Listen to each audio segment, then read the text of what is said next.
Olá, seja bem-vindo a mais uma aula de Microbiologia Geral aqui do Instituto Federal do Sudeste de Minas Gerais. Hoje nós vamos dar continuidade à disciplina falando sobre nutrição e cultivo de micro-organismos. E para isso, os nossos principais objetivos vão ser conhecer os principais elementos que fazem parte de uma célula microbiana, distinguir os diferentes grupos nutricionais, conhecer os efeitos do oxigênio no crescimento celular, descrever os principais fatores que afetam o crescimento microbiano e conhecer os diferentes tipos de meio de cultura quanto às suas características físicas, químicas e também quanto às suas funções. Primeiro, nós vamos tratar dos requerimentos químicos, né? E para falar dos requerimentos químicos, é importante a gente saber aquilo que faz parte dos micro-organismos, quais são os principais elementos que estão presentes nas células, né, microbianas, e a gente pode perceber que as células microbianas elas apresentam uma variedade de elementos químicos, né, que fazem parte da sua constituição. Dentre eles, a gente destaca mais de 50%, né, de sua concentração de carbono, 20% de oxigênio, 14% de nitrogênio, 8% de hidrogênio, fósforo 3%, enxofre, potássio, sódio, cálcio, magnésio.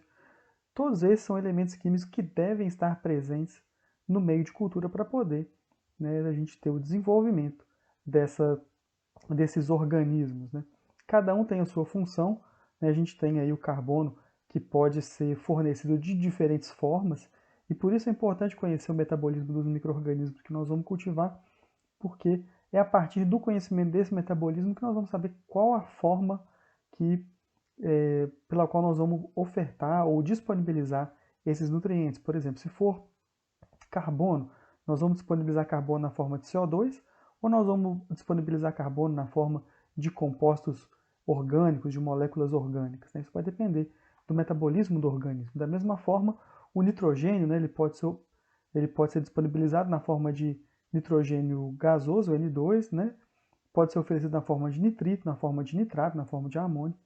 Tudo isso vai depender do metabolismo do micro-organismo e da forma como ele incorpora essa molécula no seu organismo.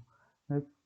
Da mesma forma, o hidrogênio, o oxigênio, o enxofre e o fósforo, eles têm as suas formas predominantes, né? E na maioria deles, na maioria dos casos, nós vamos fornecer esses nutrientes de duas formas, ou por meio de sais contendo, né, esses íons, ou por meio de compostos complexos de meio de cultura que nós vamos falar daqui a pouco. Existem também outros tipos de elementos, né, potássio, sódio, cálcio, magnésio, zinco, cobre, manganês, molibdênio, cobalto, entre outros, que são os chamados micronutrientes, que, né, por vezes são ofertados, né, e disponibilizados no meio de cultura para o cultivo microbiano, por meio de soluções de micronutrientes contendo todos esses elementos. Né?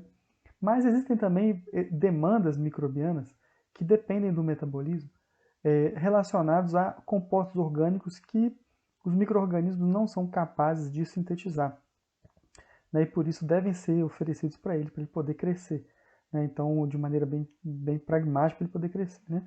Então, existem compostos orgânicos que normalmente estão disponíveis em seus habitats naturais, mas que não estão disponíveis nos meios de cultura ultra simplificados que fazemos para cultivá-los e estudá-los e multiplicá-los, como, por exemplo, vitaminas, aminoácidos.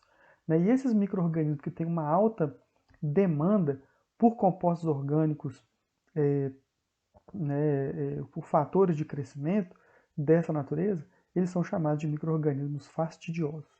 Então, então a gente falou aqui de elementos químicos, falamos de formas de que esse elemento químico vai ser disponibilizado para as células, né? E tudo isso depende de compreender o metabolismo desse micro-organismo. Então, quando a gente está falando de quimio-autotrófico, conforme a gente já estudou na última aula, o quimio-autotrófico ele vai utilizar como fonte de carbono, né, o dióxido de carbono, mas ele vai precisar de compostos inorgânicos que vão servir como fonte de energia, né, que são o caso das bactérias nitrificantes do ferro e do enxofre. Existem os quimioheterotróficos que sim vão precisar, que vão utilizar como fonte de carbono, né, os compostos orgânicos, né, os açúcares e outros tipos de compostos, mas vão utilizar como fonte de energia compostos orgânicos também, né, que também vão servir para essa finalidade, que é o caso das bactérias, dos fungos. Esses quimioheterotróficos, na verdade, são os micro-organismos que têm um metabolismo muito semelhante ao nosso, que são os quimioheterotróficos. Né, os fotoautotróficos, eles vão precisar de gás carbônico e de luz para poder constituir todas as células do seu organismo. Já os quimioheterotróficos, eles vão utilizar como fonte de energia a luz, mas vão precisar também dos compostos orgânicos. Veja que somente para cumprir os requerimentos de carbono e energia, nós temos que ficar atentos a todas essas questões. Né? Então, faz parte do estudo dos micro-organismos a gente conhecer, né, os seus requerimentos, né, com relação a carbono e energia, mas também conhecer as formas de nutriente que mais se adequam ao metabolismo do organismo. Né, qual tipo de nitrogênio vai ser mais adequado para eles? Eles vão ser capazes de utilizar o nitrogênio atmosférico? Eles vão preferir nitrogênio na forma nítrica ou na forma amoniacal? Então são perguntas, né, para as quais nós precisamos de resposta a fim de construir a melhor forma de cultivo e de nutrição desses organismos. Então, com relação aos requerimentos químicos, são esses os requerimentos químicos, uma fonte de carbono e energia, mais todos os macro e micronutrientes que o micro-organismo precisa. Né? A gente falou aqui de alguns deles, né? E certamente são os mais importantes, os que estão mais presentes nas preparações que a gente utiliza para cultivar os micro-organismos. Bom, uma outra preocupação para quem cultiva micro-organismo é justamente a exigência de oxigênio. Né? E essa exigência de oxigênio também é extremamente variável e ela pode ser expressa de várias formas. Então, nós vamos ter o micro-organismo que é aeróbio estrito, né, que é esse primeiro caso aí. Nós colocamos aqui um tubo de cultura, vocês podem perceber esse tubo de cultura. E essa área vermelha, na verdade, no meio de cultura ela não é vermelha, mas nós destacamos de vermelho para dizer que é a região óxica, né, a região onde a gente apresenta o oxigênio dissolvido para um crescimento aeróbico normal. E a região mais amarelada logo abaixo é a região anóxica, a região onde a concentração de oxigênio é muito reduzida. Então, nesse contexto, a gente tem aí os micro-organismos aeróbios estritos, né, que eles vão crescer unicamente na região óxica, na zona onde existe uma alta concentração de oxigênio disponível. Nós vamos ter também os anaeróbios estritos. Os anaeróbios estritos, né, de maneira contrária, eles vão crescer somente na ausência completa de oxigênio. Nós temos também a questão dos anaeróbicos facultativos, ou seja, os organismos que podem crescer que podem desenvolver metabolismo tanto anaeróbico quanto aeróbico, né, mas ele é um organismo aeróbico que pode eventualmente se desenvolver em ambiente anaeróbico. Nós temos também os microaerofílicos, que, né, suportam uma concentração de oxigênio muito inferior à existente na zona óxica, né, mas ao mesmo tempo ele não consegue viver, né, na ausência completa de oxigênio. Então são organismos que são conhecidos como microaerófilos ou microaerofílicos. E por fim nós temos os anaeróbios aerotolerantes, que são os micro-organismos que são anaeróbicos, mas que podem tolerar a presença do oxigênio. Então vocês vejam que o oxigênio ele desdobra vários comportamentos com relação ao crescimento do micro-organismo, porque ele pode ser desde o aceptor final de elétrons como o fator de morte da célula. Com relação ao seu papel como aceptor final de elétrons, nós já conversamos quando nós tratamos do metabolismo. Nós vimos também que esse metabolismo ele pode ser anaeróbico, sem a necessidade de oxigênio como aceptor final de elétrons, ou ainda um metabolismo que não precisa de oxigênio nenhum, um metabolismo fermentativo. A grande questão é por que existem organismos que não suportam o oxigênio. Então é importante a gente destacar que o oxigênio, todo ser vivo exposto ao oxigênio, ele produz formas reativas de oxigênio que são extremamente deletérias para o funcionamento celular, principalmente por conta da sua ação oxidativa nas membranas celulares. Né? E sem a função das membranas celulares, né, o organismo não consegue sobreviver. Mas da mesma forma, essas formas reativas elas atacam as estruturas das proteínas e dos ácidos nucleicos, o que torna, né, essas formas reativas de oxigênio muito danosas aos seres vivos, né, e muito danosas aos organismos. Então, como que esses organismos, como que os organismos de uma maneira geral, conseguem sobreviver a esses ataques, tendo em vista que qualquer organismo que está num ambiente que possui oxigênio vai estar produzindo, né, diferentes formas de formas oxidativas de oxigênio, como, né, os peróxidos, como os superóxidos, que vão ter toda essa questão de, como os peróxidos de hidrogênio, né, que vão ter todas essas questões de atacar mesmo os constituintes celulares e de impedir o crescimento, né, das células. Então, como que os organismos tolerantes ao oxigênio lidam com isso?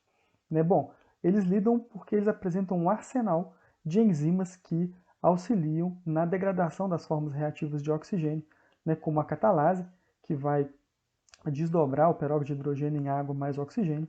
Existe a peroxidase também, que vai desdobrar o peróxido de hidrogênio em água mais NAD. Existe também o superóxido de dismutase, que vai inicialmente transformar o ânion superóxido em peróxido de hidrogênio, que depois vai ser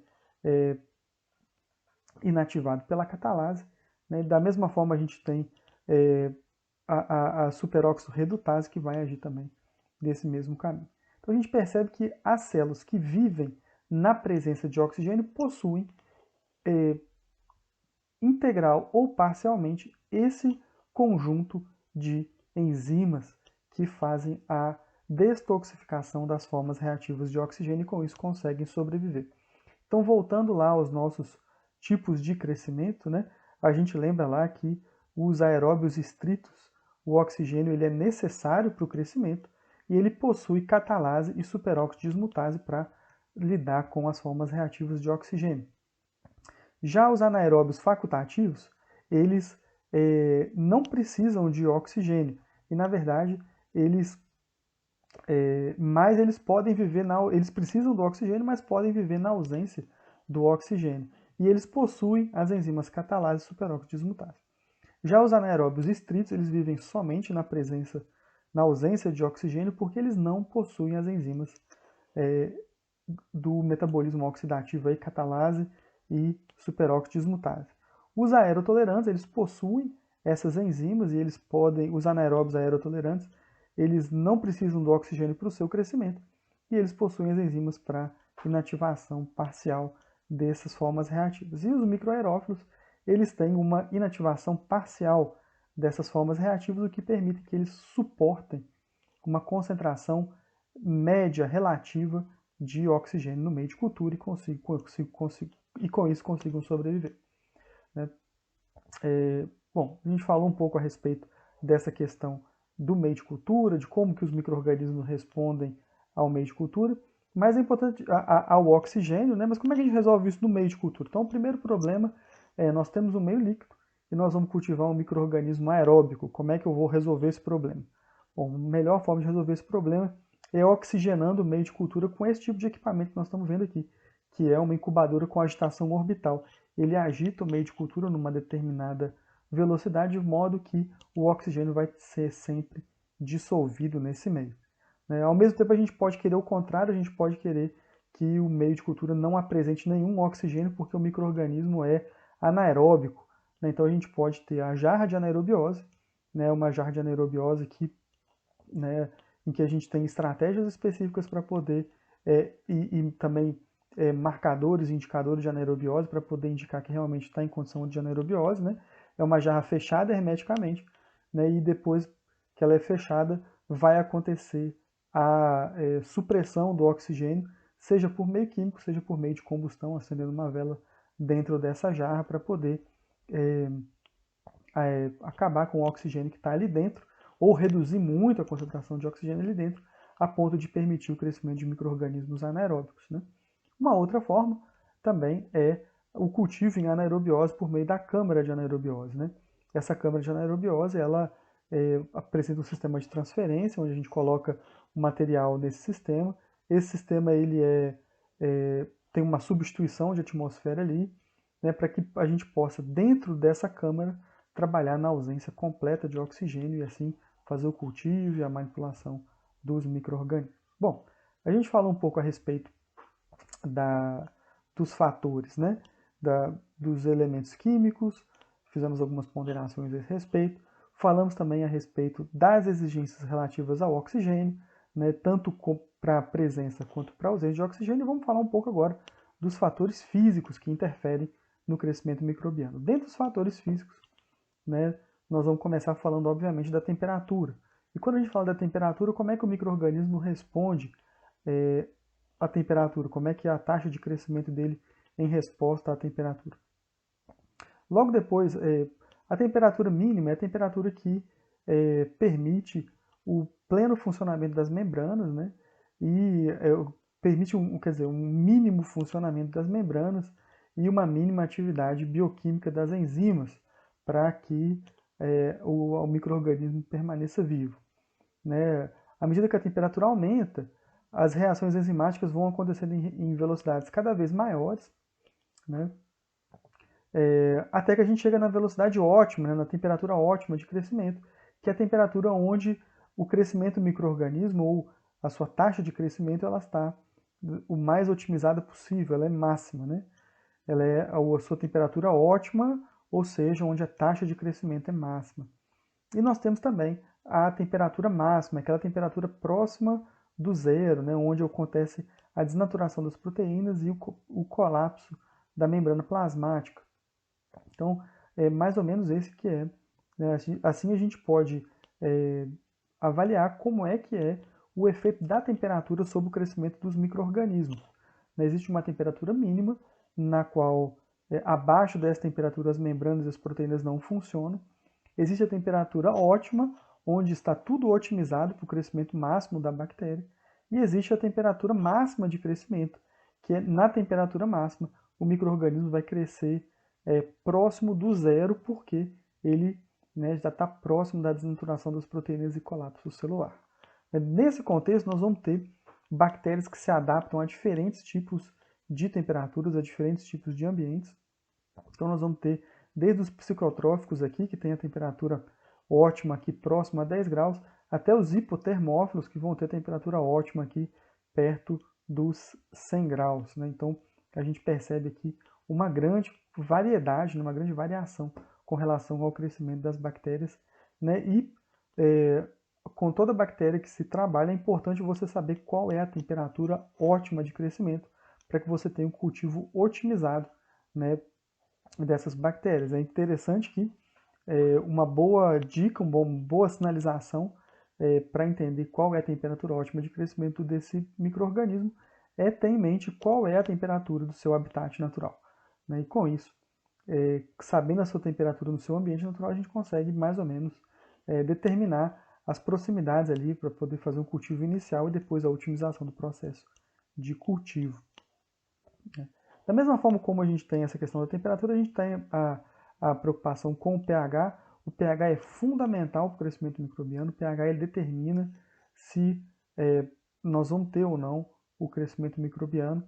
E para isso, para o pH, a gente tem da mesma forma a temperatura mínima, que é a temperatura que a gente tem o pH mínimo, que é o pH mais ácido, onde a gente detecta o crescimento bacteriano. A gente tem o pH ótimo, que é o pH onde a gente tem o máximo crescimento bacteriano. A gente tem o pH máximo, que é o pH, é o último pH no qual a gente detecta algum grau de crescimento, mas mesmo assim muito reduzido. Então o que a gente quer é o pH ótimo de crescimento. E dentro do pH ótimo nós também temos as variações dos acidófilos, né, que são micro-organismos que apresentam um pH ótimo mais ácido, abaixo de 7. Nós vamos ter os micro-organismos neutrófilos, que vão ter o seu ótimo de crescimento em pH próximo de 7. Nós vamos ter os alcalifílicos, que são os micro-organismos que vão ter o crescimento, né, em pH mais alcalino.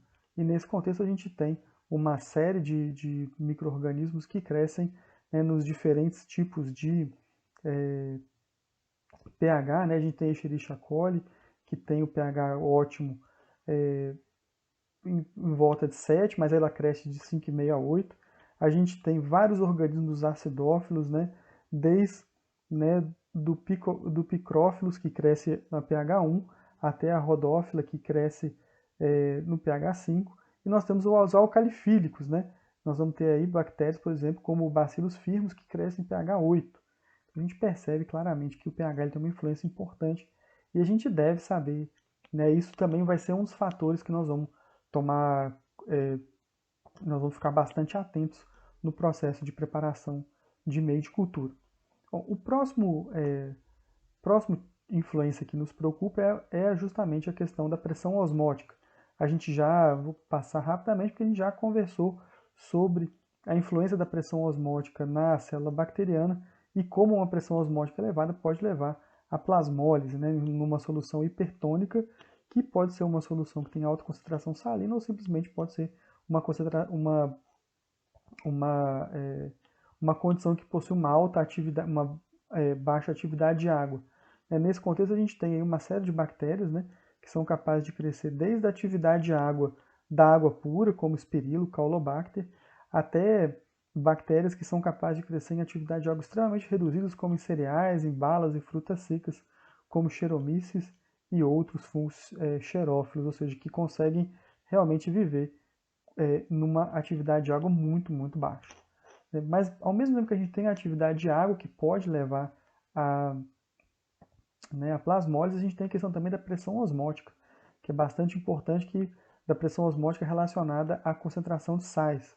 Então, nós vamos ter aí os micro-organismos não halófilos, ou seja, que eles não suportam uma alta concentração salina, mas nós vamos ter também os halófilos extremos, como o halobactério, que vivem em concentrações salinas extremamente altas. Né? As bactérias normalmente possuem uma preferência ali, né? As bactérias mais comuns que a gente tem, as não halófilas, elas têm uma necessidade de 0,85% de NaCl no meio.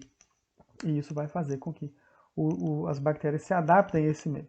Né? Mas com a concentração de 10, 15%, realmente é necessário um metabolismo especial e são necessárias adaptações metabólicas próprias para isso, né, que são características dos organismos halófilos e halófilos extremos. Bom, passamos então para falar um pouco a respeito dos tipos de meio de cultura. Né? Então nós vamos classificar os meios de cultura quanto às suas características físicas, nós vamos falar dos meios de cultura com relação às suas características químicas e vamos classificar os meios de cultura de acordo com as suas funções. Então, de início, falando a respeito das características físicas, nós vamos ter os meios sólidos, né, que são os meios que a gente usa em placa de Petri, que são meios que possuem uma concentração de agar que permite que esse meio fique sólido, normalmente é uma concentração de 15 gramas por litro. Né, então, uma concentração que faz com que o meio fique sólido mesmo, né, uma gelatina sólida. Existem os meios líquidos que não levam nenhum tipo de agente geleificante e que permanecem 100% líquidos. E existem os meios semissólidos, que são os meios que possuem uma baixa concentração de agar, pode ser variável essa baixa concentração, mas essa concentração faz com que as bactérias elas consigam crescer no meio, né, e ela tem diversas funções, esse meio de cultura semissólido, como para micro-organismos microaerofílicos, também para testes de motilidade e para contagem de placa de Lise, para fim de fazer contagem de vírus. Então, são alguns exemplos de meio de cultura sólido, semissólido e líquido, que são a classificação para o meio de cultura de acordo com a sua característica física. Então, se você fala que vai fazer um meio sólido, você já sabe que tem agar no meio da sua constituição. Se é um meio líquido, você já sabe que ele não tem agar nenhum, que ele vai ser um meio 100% liquefeito. A segunda tipo de classificação é a classificação com relação às suas características químicas. Então a gente tem os meios que são quimicamente definidos, onde a gente conhece detalhadamente os componentes e quantidades de cada um deles. Isso é possível quando a gente conhece o micro-organismo muito aprofundadamente. E nesse contexto a gente sabe exatamente quais são os elementos que ele precisa para poder sobreviver, para poder crescer in vitro.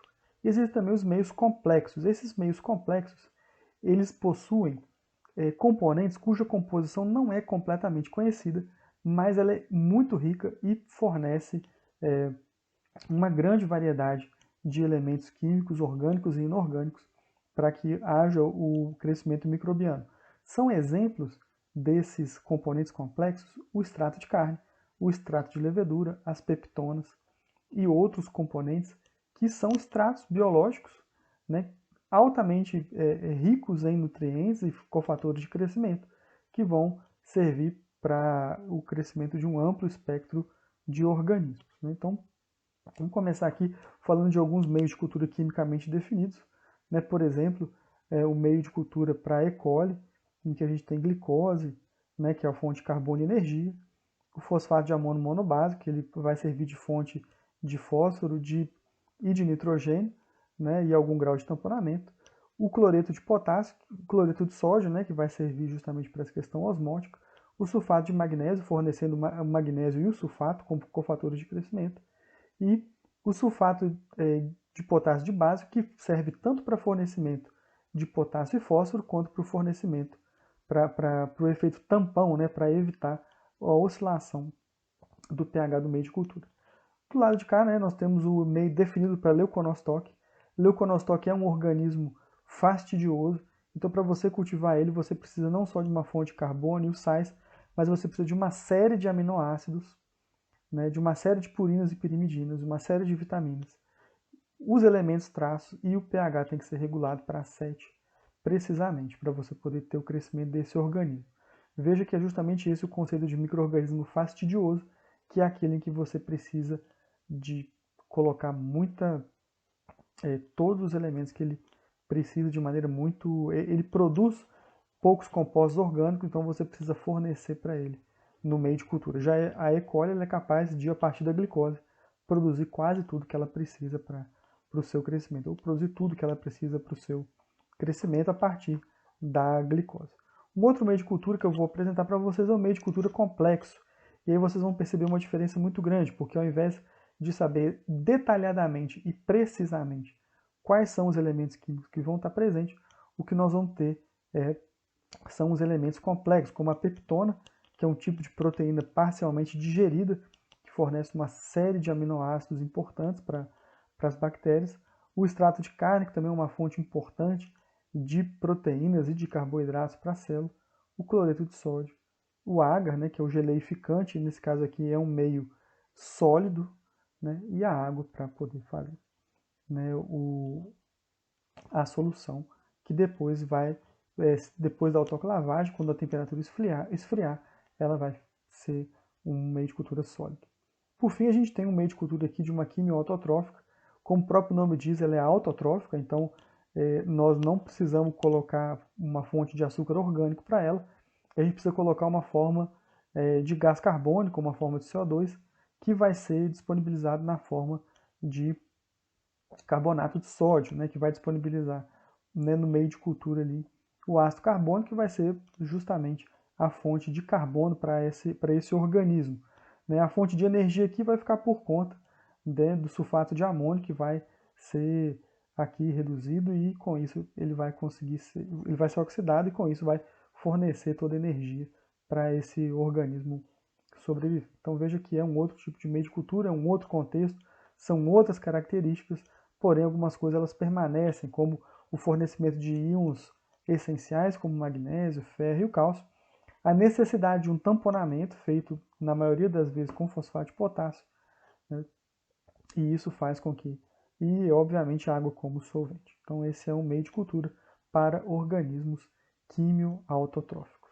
Então, por fim, o último tipo de classificação de meio de cultura que a gente conhece é a classificação do meio de cultura com relação às suas funções, né? E com relação às suas funções, a gente sabe que nós temos vários tipos de meio de cultura, né? E os meios de cultura eles podem ter uma gama de funções. Então nós estamos tirando desse contexto das finalidades aqui os meios de cultura que servem para crescimento e multiplicação microbiana, né? Nós estamos tirando aqui o meio sólido que serve para fazer o isolamento de micro-organismos. Nós estamos utilizando aqui outras finalidades, né, muito importantes, e que nós vamos tratar menos ao longo da disciplina, por isso que é importante a gente falar agora. Então, a gente tem o meio de cultura redutor, com a finalidade de crescimento de anaeróbicos obrigatórios. Então, são meio de culturas para justamente o ambiente anaeróbico, para fornecer esse ambiente anaeróbico. Nós temos o meio de cultura seletivo, né, o meio de cultura seletivo ele suprime os micro-organismos indesejados. Então, o meio de cultura seletivo ele tem, por exemplo, o uso de antibiótico. O meio de cultura seletivo ele tira os micro-organismos indesejados. Então, um exemplo é você usar um antibiótico no meio para impedir o crescimento das bactérias que você não quer que cresçam. Vamos supor que você vai cultivar na placa de Petri fungos. Você coloca um antibiótico específico para a bactéria não crescer. Esse é um meio seletivo. Um outro tipo de meio é o meio chamado diferencial. O diferencial ele permite a diferenciação entre as colônias. Então, ele permite, por meio da modificação da cor do meio ou da cor da colônia, que a gente identifique diferencialmente quais são os organismos que nos interessam de alguma forma. Então, nesse caso aqui, são micro-organismos que utilizam fontes alternativas de carbono, e com isso eles acabam acidificando o meio e mudam a coloração do meio. Então, esse é um exemplo de coloração diferencial. Então, a coloração diferencial, ela diferencia na placa de Petri os organismos uns dos outros, pela coloração, seja da colônia, seja da coloração do meio de cultura. No caso de microbiologia do solo, a gente sabe bem que a gente tem um meio de cultura que ele é opaco, que ele não é transparente, justamente porque ele tem uma forma de fosfato insolúvel. E cultivando os micro-organismos solubilizadores, eles vão solubilizar o fosfato ali e vai ficar dentro daquela placa de Petri toda opaca, toda não transparente, um ponto muito transparente perto das bactérias que são de fato solubilizadoras. E isso é um exemplo de meio diferencial aplicado aí na nossa área, mais propriamente para a nossa área agrícola. E por fim, os meios de enriquecimento, que são similares aos meios seletivos, mas eles são feitos não para impedir o crescimento de um organismo que não interessa, mas para favorecer grupos específicos de micro-organismos até que eles sejam identificados em um número detectável, de uma forma detectável. Então, por exemplo, é o caso de se utilizar, se você quer identificar micro-organismos celulolíticos, ou seja, que utilizam celulose, você vai, então, utilizar como fonte de carbono celulose. Então, ou seja, você enriqueceu a sua cultura, a sua placa de Petri, com os micro-organismos que degradam o material que você deseja. Então, a gente falou aqui nessa aula de hoje a respeito de nutrição e cultivo, falou das principais demandas que nós temos, demos alguns exemplos de meio de cultura, falamos a respeito da importância de se avaliar a demanda de oxigênio no meio de cultura e, por fim, falamos dos diferentes tipos de meio de cultura e das suas classificações físicas, químicas e com relação à sua função. Bom, não deixe de ler o livro da aula de hoje e no capítulo da aula de hoje, tenho certeza que vai enriquecer muito esse conhecimento. E na semana que vem a gente continua nesse assunto, falando mais especificamente de crescimento microbiano e dos procedimentos para contagem e enumeração desses micro-organismos nos meios de cultura in vitro. E também, obviamente, os procedimentos para a gente fazer todo esse processo de contagem para amostras que vêm do ambiente. Bom, eu agradeço muito a presença de todos, agradeço a atenção, desejo que vocês tenham aprendido e fico à disposição para a gente tirar qualquer dúvida que venha a surgir a respeito desse tema. Um forte abraço a todos.